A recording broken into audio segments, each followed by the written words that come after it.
Market अभी भी अपनी निगेटिव रैली कंटिन्यू रख रहा है, लेकिन इसका इंडिकेशन कुछ ऐसे पैटर्न है जिससे पहले ही हमें समझ में भी आया था और वही पैटर्न के चलते आज भी निगेटिव ट्रेंड मार्केट में कंटिन्यू है।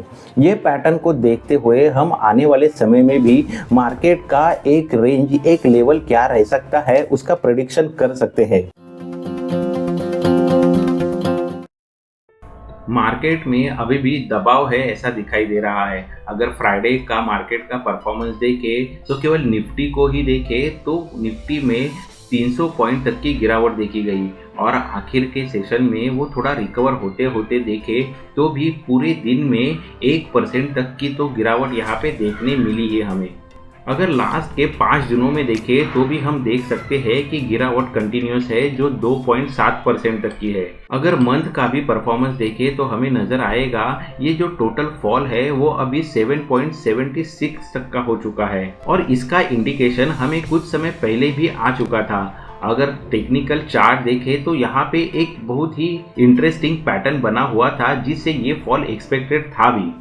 अगर ये पैटर्न देखें तो हम देख सकते हैं यहाँ पे कम्प्लीटली एक हेड एंड शोल्डर पैटर्न बना हुआ था। ये पैटर्न के अनुसार 24,900 के पास मार्केट को एक अच्छा लेवल था। एक तो उसको ब्रेक होके मार्केट एक डाउन दिशा में जा सकता था या फिर यहाँ से रिकवरी ले सकता था, लेकिन एग्जैक्टली वही हुआ और मार्केट में कंटिन्यूसली फॉल देखने मिला और अभी वो एक काफ़ी क्रूशियल लेवल पे है जहाँ पे वो सपोर्ट पे ट्रेड हो रहा है। समझो ये जो 24,000 की लेवल है वो केवल ये सपोर्ट नहीं बल्कि एक साइकोलॉजिकल सपोर्ट भी है।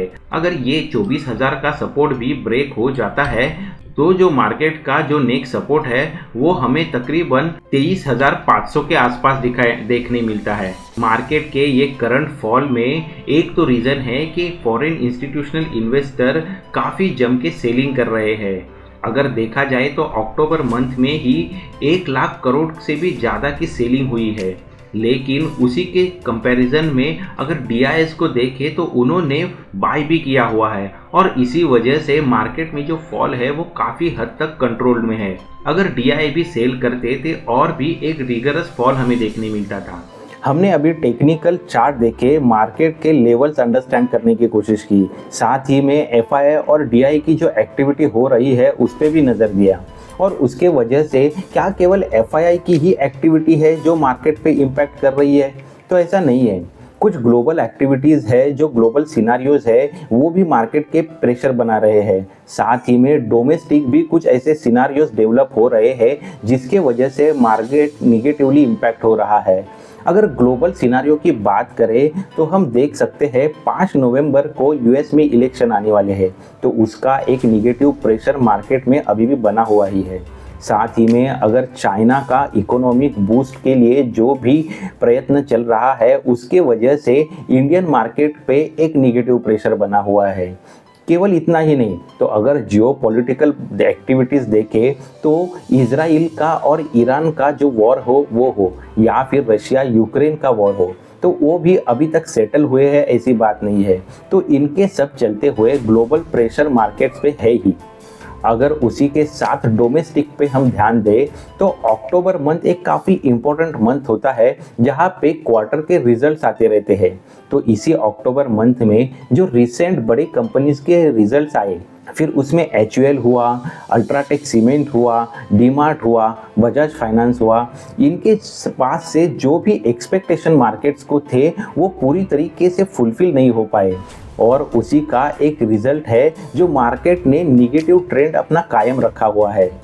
और एक इम्पॉर्टेंट बात ये भी है कि लार्ज कैप के साथ अभी मिड कैप और स्मॉल कैप जो है वहाँ पे भी हमें सिग्निफिकेंट गिरावट देखना चालू हो चुकी है। लेकिन अगर केवल बड़ी कंपनीज की बात करें तो हम देख सकते हैं कि इनके रिजल्ट्स में ये जो निगेटिविटी आई है वो किस वजह से। अगर देखो एक ब्रॉडर सेंस से हम देखें तो हमें नज़र आएगा कोरोना के बाद जब से कंजम्पशन इंक्रीज हुआ तो वो जो बंद कंजम्पशन था वो अचानक से पीक पे चला गया। लेकिन अभी कोरोना के बाद जो 3-4 साल निकल चुके हैं उसके बाद मार्केट एक अपने रेगुलर नेचर पे आने की कोशिश कर रहा है।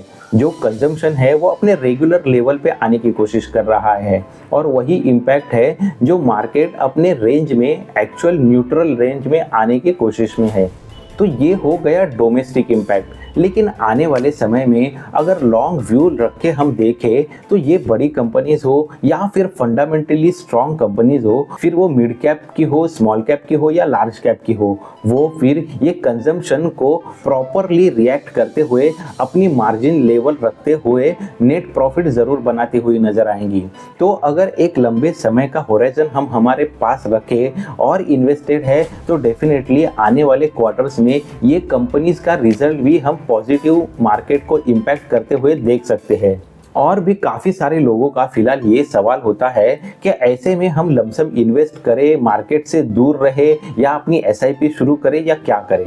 देखो, ऐसे में मैंने बहुत सारे वीडियो में पहले भी बताया हुआ है, अगर हमारे पास इन्वेस्टमेंट की कुछ राशि बाजू में रखी हुई है तो उसमें से कुछ हिस्सा हम इन्वेस्ट ज़रूर कर सकते हैं। लेकिन देखो, हमें पूरा का पूरा इन्वेस्टमेंट एक समय नहीं करना है, क्योंकि आने वाले समय में भी अभी के हिसाब से हम मार्केट में कुछ प्रेशर देखते हुए कुछ निगेटिव ट्रेंड देख सकते हैं।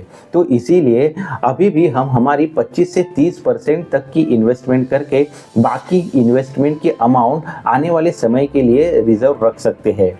जैसे मैं भी खुद मेरे से जो इन्वेस्टमेंट के लिए रखी हुई अमाउंट थी उसमें से 30 से 40% तक की इन्वेस्टमेंट अभी तक कर चुका हूँ। लेकिन आने वाले समय में और भी अपॉर्चुनिटी मिलती है तो उसका फ़ायदा मैं ज़रूर उठाऊंगा, और यही सलाह मेरी आपके लिए भी रहेगी।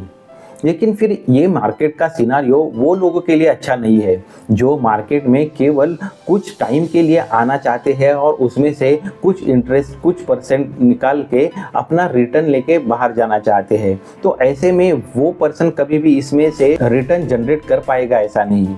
अगर हम अच्छे फंडामेंटल स्टॉक्स में हो या फिर डाइवर्सिफाइड म्यूचुअल फंड में इन्वेस्टेड है तो फिर आने वाले समय में एक लंबे यानी 5 से 10 साल के होराइजन में अच्छी खासी वेल्थ ज़रूर कमा सकते हैं। उम्मीद है दोस्तों आपको आज के वीडियो से मार्केट के लेवल्स का थोड़ा बहुत अंदाज़ा ज़रूर आया होगा। साथ ही में आपको आपके इन्वेस्टमेंट के लिए भी कुछ ना कुछ मदद ज़रूर मिली होगी। अगर हाँ तो वीडियो को लाइक करें। ऐसे ही इन्वेस्टमेंट रिलेटेड, मार्केट रिलेटेड या फिर मनी कंसेप्ट रिलेटेड वीडियोज़ ये चैनल पे आते रहते हैं, तो ये चैनल को भी सब्सक्राइब करें। जल्द ही मिलते हैं नेक्स्ट नॉलेजेबल वीडियो में। Thanks for watching.